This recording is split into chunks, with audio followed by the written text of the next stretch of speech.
सोलापूर जिल्हा परिषद निवडणुकीत यंदा प्रथमच भाजपला सर्वाधिक 38 जागांसह स्पष्ट बहुमत मिळाले आहे। येत्या 18 मार्च रोजी जिल्हा परिषद अध्यक्षपदाची निवड होणार असून त्यापूर्वी भाजपच्या गटनेतेपदाची निवड आज मंगळवारी जाहीर होणार आहे। दरम्यान राष्ट्रवादी काँग्रेस अजित पवार गट आणि शिवसेना शिंदे गट यांनी मोहोळ तालुक्यातील सदस्यांची गटनेतेपदी निवड आधीच केली आहे। जिल्हा परिषदेचे अध्यक्षपद ओबीसी सर्वसाधारण प्रवर्गासाठी राखीव आहे। या प्रवर्गातून भाजपचे 9 सदस्य निवडून आले असून त्यापैकी कोणाच्या गळ्यात अध्यक्षपदाची माळ पडणार याकडे सर्वांचं लक्ष लागलं आहे।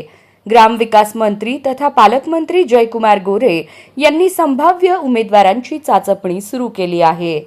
माढा लोकसभा मतदारसंघातील सदस्याला संधी द्यायची की सोलापूर लोकसभा मतदारसंघातील यावर पक्षात चर्चा सुरू आहे।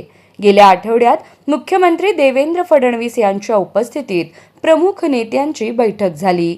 या बैठकीत फडणवीस यांनी पालकमंत्र्यांनी चर्चा करून अध्यक्षपदासाठी योग्य नाव कळवावे अशा सूचना दिल्या आहेत।